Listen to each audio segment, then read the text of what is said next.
Tensions are at an all-time high as there's been a lot of back and forth in the fighting community, and this time Jake Paul has tried to reel in another person into his banter, and that's the UFC president Dana White. It seems like Jake has gotten under the skin and there's been a bit of back and forth between the two. We have more in store, so stay tuned to find out. Jake Paul publicly slanders Dana White. Jake Paul has made some bold claims regarding the UFC president Dana White, and what he has to say is not pretty. The boxer and YouTuber has claimed that Dana White has been under the influence of cocaine for a while and has been dealing with a cocaine addiction for years now. The feud between the YouTuber and the UFC president has been brewing for a while now. It's pretty clear that both Jake Paul and Dana White just don't like each other very much, as there's been a lot of back and forth between them on social media, and both have made sure to mention the other in many of their press conferences. Their online banter has taken a serious turn now, as Jake made accusations regarding Dana White that he's been using the old Colombian flower, which is something that everyone in Dana White's circles knows about. Jake also stated that Dana White is a control freak and tries to control everything in the UFC in accordance with what he wants. He claimed that Dana has extremely neurotic habits and tendencies when it comes to business, and he's one of the only guys that can get under Dana White's skin. He also claimed that he's been dealing with various prostitutes in his free time as well, and that's a big no-no. Jake Paul tried to play his situation and his circumstances down by stating that he's just a little kid that's trying to have some fun, and Dana can't seem to realize that, and is getting heated over nothing. Jake claimed that Dana is playing right into Jake Paul's little game, and we can't seem to agree more with him on that bit. He stated that he has a YouTube and social media audience, and also has an audience on TikTok. He said that he wants a fight where fans are willing to pay around $60, $70, or $80 to see him fight. Jake Paul and Jorge Masvidal. Jake Paul wanted to fight with Jorge Masvidal as his next match, but that might not be happening. Jake Paul wanted Jorge Masvidal to fight him, and for that, he offered him about $5 million.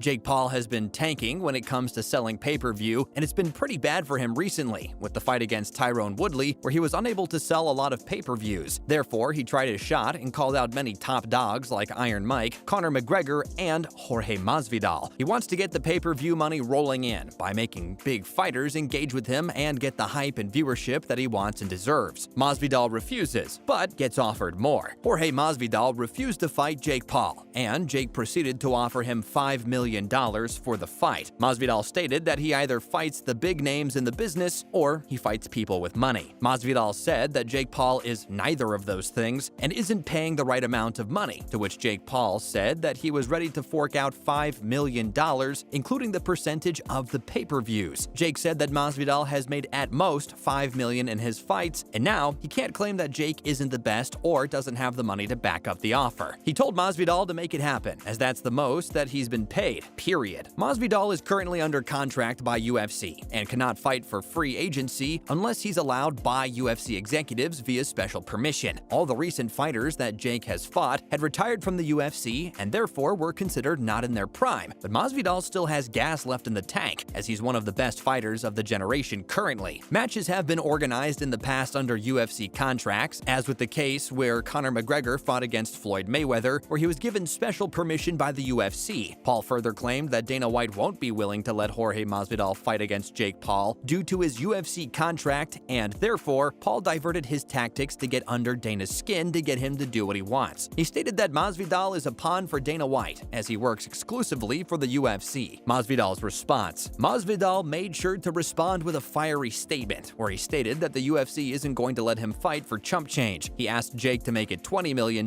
with pay-per-view included, and he'd gladly fight him and break his face for him. Masvidal said if the UFC still denies it to him, he should come over to the UFC and get a one-fight deal against Jorge where they exclusively box against each other. If Jorge does anything other than box, he will forfeit over all of his pay to him. Dana White responds to Jake Paul. Dana White finally got on top of the whole matter as he was coaxed by Jake Paul into responding to him. Dana White asked him to respond to a challenge where he will be tested for steroid use, and Jake neglected the challenge as a whole. Dana was pretty heated and hot during the whole ordeal, and probably has more things on his mind as well. He responded to the cocaine allegations and said that he does not in fact use cocaine, and he's willing to get tested for cocaine for the next 10 years if he's asked to. Dana went on to say that he believes Jake Paul is a straight-out cheater and is willing to use steroids to get the upper hand. Therefore, Dana White wants to randomly steroid test Jake Paul for the next 2 years to prove that he is, in fact, fighting under the influence of steroids, as that has been the general consensus and claim made by many experts, including Dana White. "I'll test for cocaine if you test for steroids." Jake Paul also wrote out a comprehensive tweet statement, and Dana White called out his crap and stated that Jake doesn't have the brain cells to be able to write that well. So that's out of the way. Dana White further stated that the guy who separates the two fighters for Jake's stare-downs is also Jake's manager and was formerly an accountant of Dana White's. Dana White states that the person no longer works for Dana due to bad blood between them, and therefore Dana had to let go of the person. Dana White did not have anything nice to say about his current manager due to their past interactions. Dana White straight out said that his former accountant and Jake's current manager is an absolute scumbag, and if they are of the idea that they can pay and make a fighting championship better than the UFC, like he stated in the past, he's more than happy to let them. And there are no restrictions for new fighting championships to become available for new fighters. Dana White went on to destroy Jake Paul and said that the Warlock and Jake should instead worry and focus on their own business, like selling pay-per-views and getting money in for their fights. Now that's a real burn. He stated that Jake hasn't been selling pay-per-views due to his tanking fame and notoriety, which is the reason that he's been calling out Jorge Masvidal, Conor McGregor, Nate Diaz, and Mike Tyson. Dana White states that he's ready to be tested for cocaine if Jake Paul is tested for steroids. Jake Paul responds via Twitter. Things seemed quiet on Jake Paul's end after the fiery response from Dana White, but he decided to respond as 2022 arrived. Paul said that he would be willing to retire from boxing and move over to the UFC if a few of his conditions were met. He said that he would be willing to get tested in accordance with USADA standards and protocols while he prepares for his fight against Jorge Masvidal. He also wants Dana White to increase the minimum pay of all his fighters to around $50,000, and he claims that the average fighter's pay is around $12,000. He also claims that UFC fighters should be given 50% of annual revenues as well. Jake Paul stated that he would come to the UFC if these conditions are met and implemented by March 31st of 2022. He said that UFC fighters should stand up for their peers and ask for higher pay, better healthcare, and freedom. He isn't their enemy and wants what's best for them. He said that he's advocating for the fighters of the UFC and wants better for them than they currently have, and they can't if they don't stand up against Dana White and his cheap tactics of saving money by depriving fighters of what's rightfully theirs. And that's all for today's video. Make sure to like, subscribe, and turn on notifications. We upload daily, so stay tuned for more updates on the Dana White and Jake Paul fiasco. But until then, we'll see you next time.